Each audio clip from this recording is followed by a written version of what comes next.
Hello students, मैं professor Radha Tiwari GS college of commerce Wardha के e learning platform में आप सभी का स्वागत करती हूँ। दोस्तों, पिछले लेक्चर में हमने देखा कि रेशो एनालिसिस को जब हम ट्रेडिशनल फॉर्मेट से समझ रहे थे तो वहाँ पे हमने पीएल अकाउंट के हिसाब से रेशो को क्लासिफाइड किया, बैलेंस शीट के हिसाब से रेशो को क्लासिफाइड किया और अब हमारा तीसरा पार्ट है कंपोजिट और inter statement ratio.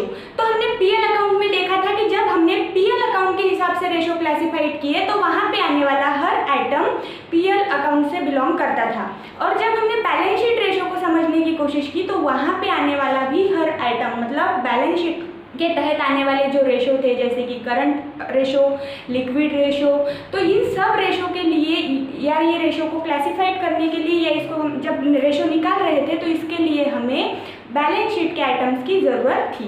PL account के रेशोज को कैलकुलेट करने के लिए पीएल अकाउंट के आइटम्स की ज़रूरत थी। तो अभी कंपोजिट और इंटर स्टेटमेंट रेशो, इसके लिए हमें किन आइटम्स की जरूरत पड़ेगी? तो अब हमें इसे नाम से समझना है। कंपोजिट और इंटर स्टेटमेंट रेशो मींस यहाँ पर कोई एक पर्टिकुलर जगह से मतलब पीएल अकाउंट या बैलेंस शीट से आइटम्स नहीं आएंगे।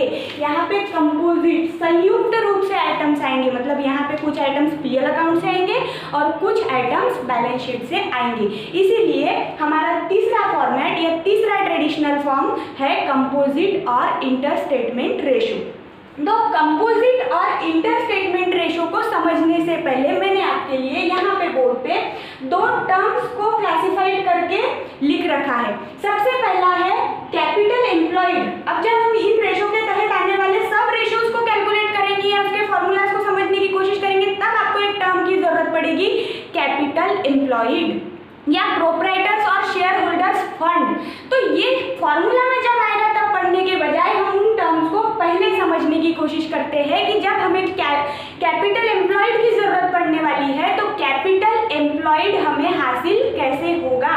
तो उसके लिए हमें सबसे पहले चाहिए इक्विटी शेयर कैपिटल, उसकी amount plus preference share capital plus reserve and surplus. उसके बाद उसमें हम क्या ऐड करेंगे? डेट्स, और ये कैसे डेट्स होंगे? लॉन्ग टर्म लोन जिसमें हम डिबेंचर्स ले सकते हैं। और इन सब को ऐड करने के बाद उसमें से जब हम फिक्टिशियस एसेट को लेस कर देंगे, माइनस कर देंगे, तब हमारे पास जो वैल्यू आएगी वो होगी कैपिटल एम्प्लॉयड।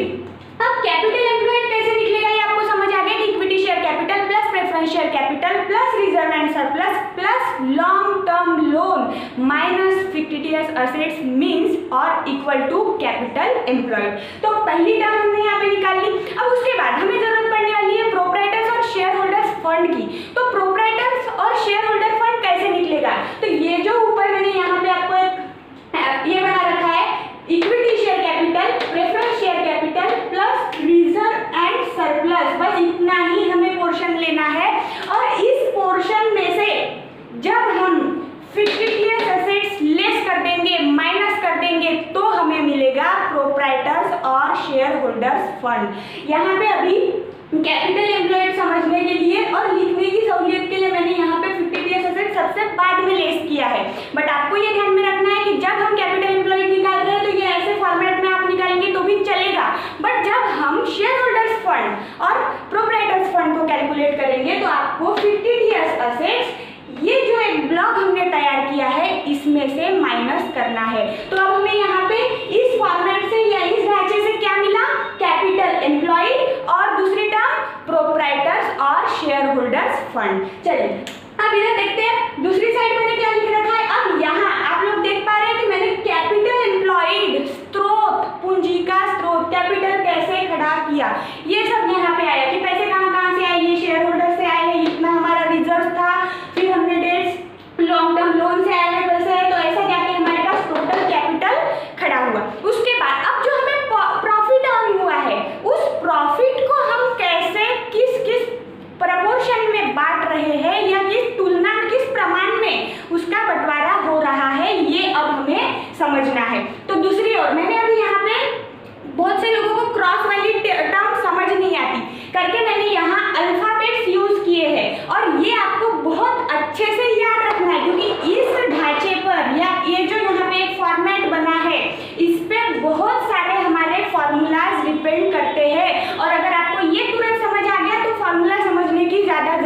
ढूंढनी ही पड़ेंगी। तो ये समझते हैं। सबसे पहले हमारे पास है नेट प्रॉफिट, जिसको मैंने क्या टर्म दिया, क्या अल्फाबेट दिया है, ए। उसमें से मैंने लेस किया interest on long term loan. अब जो यहाँ पे मैंने लॉन्ग टर्म लोन ले रखा है उस पर मुझे इंटरेस्ट देना पड़ेगा, तो वो इंटरेस्ट मैं मेरे नेट प्रॉफिट से लेस करूंगी।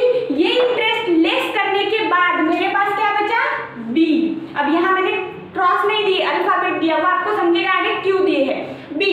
अब ये जो बी है ये क्या है, नेट प्रॉफिट आफ्टर इंटरेस्ट। ये जो नेट प्रॉफिट है ये कैसा है, बिफोर इंटरेस्ट एंड टैक्स है। मतलब यहाँ से इंटरेस्ट और टैक्स अभी तक का लेस नहीं किया गया, ये रॉ फॉर्म है। अब उस रॉ फॉर्म में से हमने इंटरेस्ट लेस कर लिया, तो ये जो बी है ये क्या है, नेट प्रॉफिट आफ्टर इंटरेस्ट। अब एक इंटरेस्ट और टैक्स की बात की है, इंटरेस्ट लेस कर लिया, अब क्या बचा, टैक्स। तो चलिए टैक्स पे आते हैं। अब टैक्स काय पे काटेंगे हम, कौन से इसमें प्रोपोर्शन लेंगे, ए पे नहीं, तो ये बी पे होगा। मैंने यहाँ लिख के रखा है परसेंटेज ऑफ बी। यहाँ ये गलती नहीं करनी है कि ए पे अगर हमने टैक्स लगा दिया तो वही आपका पूरा एग्जाम्पल रॉन्ग हो जाएगा। तो काय पे हमें टैक्स कैलकुलेट करना है, बी पे, मतलब नेट प्रॉफिट और उसमें से इंटरेस्ट लेस करने के बाद जो अमाउंट हमारे पास बाकी है उस पे हमें टैक्स कैलकुलेट करना है। फिर वो टैक्स लेस करने के बाद हमारे पास कौन सा अल्फाबेट आ गया है, सी।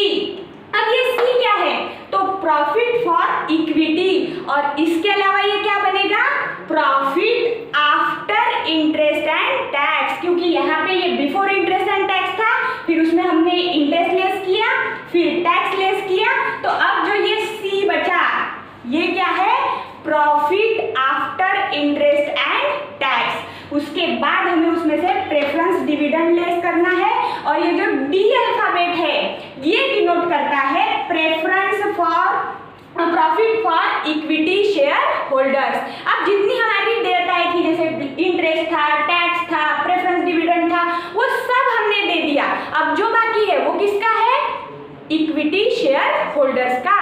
तो इसीलिए ये जो राशि, ये जो डी राशि है हमारे पास, डी अल्फाबेट जो राशि डिनोट करेगी वो किसके लिए होगी, इक्विटी शेयर होल्डर्स के लिए होगी। तो ये लास्ट हमारे पास जो प्रॉफिट बचा वो profit for equity share holders होगा।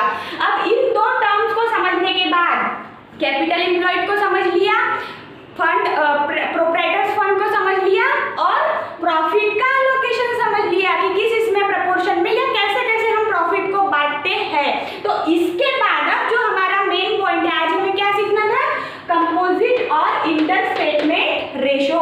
तो कंपोजिट और इंटर स्टेटमेंट रेशो अब आपको समझ आएगा अच्छे से। तो कंपोजिट और इंटर स्टेटमेंट रेशो में पहला रेशो है रिटर्न ऑन कैपिटल एम्प्लॉयड। अब पहले ही मैंने बताया कि कंपोजिट और इंटर स्टेटमेंट रेशो में से आइटम्स कहाँ से आएंगे, पीएल अकाउंट से और बैलेंस शीट से। तो यहाँ पे फॉर्मूला में देखिए पहले क्या दिया है, net profit before interest and tax. मतलब अब यहाँ पे हमारा कौन सा वाला प्रॉफिट आएगा, ये ए जो डिनोट कर रहा है, ए अल्फाबेट डिनोट करने वाला profit means profit before interest and tax. यहाँ पे ये ए अल्फाबेट वाला प्रॉफिट आएगा डिवाइडेड बाय कैपिटल एम्प्लॉयड, जो हमने ऑलरेडी कैलकुलेट कैसे करना है वो समझ रखा है। तो ये है हमारा पहला फॉर्मूला कंपोजिट और इंटर स्टेटमेंट रेशो के तहत रिटर्न ऑन कैपिटल एम्प्लॉयड। जो हमने कैपिटल एम्प्लॉयड किया है, पूंजी लगाई है, उसकी तुलना में प्रॉफिट का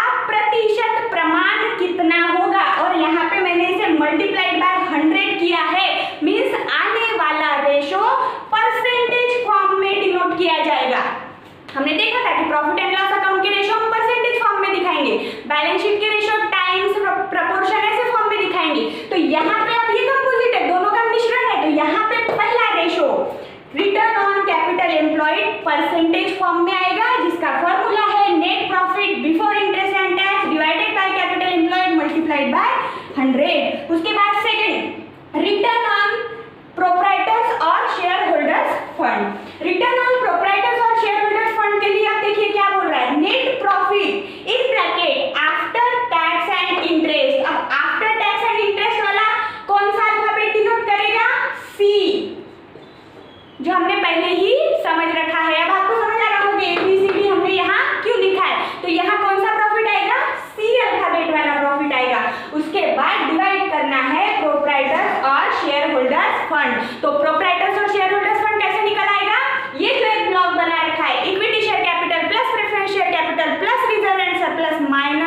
लिक्विडिटियस असेट्स। तो ये हमारा सेकंड फॉर्मूला था रिटर्न ऑन प्रोप्राइटर्स और शेयर होल्डर्स फंड। उसके बाद third, fix asset turnover ratio. Fix asset turnover ratio को निकालने के लिए अब यहाँ पे फॉर्मूला दिया है cost of goods sold divided by net fix asset. अब यहाँ पे एक नई टर्म आई है जो पिछले लेक्चर में भी आपको आई थी, कॉस्ट ऑफ गुड्स सोल्ड, या जिसको हम शॉर्ट फॉर्म में COGS बुला सकते हैं। तो COGS कैसे डिटरमाइन होगा? तो वो होगा opening stock plus purchase plus direct wages plus direct expenses, means इनका एक ब्लॉक बना लेना है और उसमें से हमें लेस करना है क्लोजिंग स्टॉक। जब हम ये प्रोसीजर करेंगे तो हमें मिलने वाली राशि या अमाउंट होगी कॉस्ट ऑफ गुड सोल्ड। और उसके बाद net fix asset. Net fix asset means जो असेट दी है उसमें से डेप्रिसिएशन लेस करने के बाद, डेप्रिसिएशन की वैल्यू लेस करने के बाद जो हमारे पास अमाउंट रहेगा वो नेट फिक्स असेट्स। तो इसीलिए cost of good sold divided by net fix asset. उसके बाद का फॉर्मूला डेटर्स टर्नओवर रेशो। अब जैसे पिछले लेक्चर में हमने बैलेंस शीट के रेशो समझते वक्त देखा था, वहां पे आया था current ratio, liquid ratio.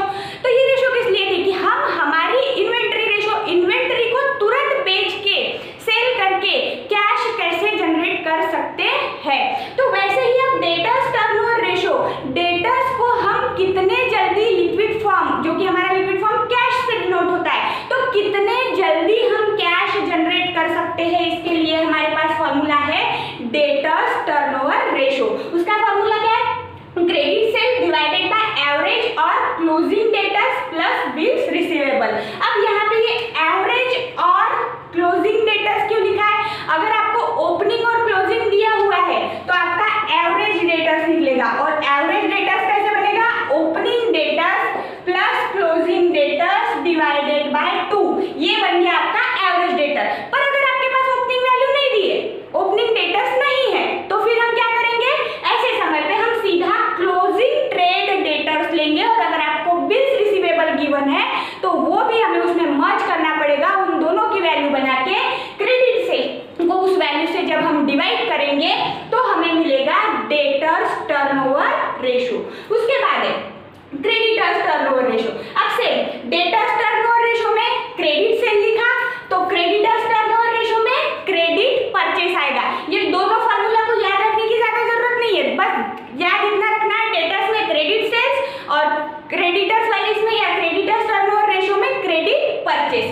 Credit purchase divided by average और closing trade creditors. Same procedure यहाँ भी होगी, opening creditors plus closing creditors divided by 2, क्या मिल गया हमें? Average creditors. और अगर यहाँ पे ओपनिंग की वैल्यू नहीं दी है तो हम क्या करेंगे? क्लोजिंग ट्रेड क्रेडिटर्स को ही वहां पे फाइनल वैल्यू कंसीडर करेंगे, और उसमें क्या ऐड करेंगे? Bills payable. यहाँ पर डेटर्स टर्नओवर रेशो में हमने बिल्स रिसीवेबल लिया और क्रेडिटर्स टर्नओवर रेशो में बिल्स पेबल। उसके बाद का last formula working capital ratio. Working capital ratio का फॉर्मूला है working capital divided by net fix asset. अब इसमें यहाँ पे फिर से दो टर्म आई है, जिसमें से नेट फिक्स असेट कैसे कैलकुलेट करना है आप ऑलरेडी जानते हो। नेट फिक्स असेट है जो हमें असेट दी है उसमें से डेप्रिसिएशन माइनस करेंगे, नेट फिक्स असेट मिल जाएगा। तो अब क्या बचा? Working capital. तो वर्किंग कैपिटल कैसे कैलकुलेट किया जाता है? Current asset divided by current asset minus current liability. जब current asset minus current liability हम करते हैं तो हमें वर्किंग कैपिटल की अमाउंट मिलती है। तो वर्किंग कैपिटल रेशो है working capital divided by net fix assets. So friends, पिछले लेक्चर में हमने जो PL account ratio, balance sheet ratio और उसका तीसरा फॉर्म कंपोजिट और इंटरस्टेटमेंट रेशो पढ़ा, इन तीनों रेशोज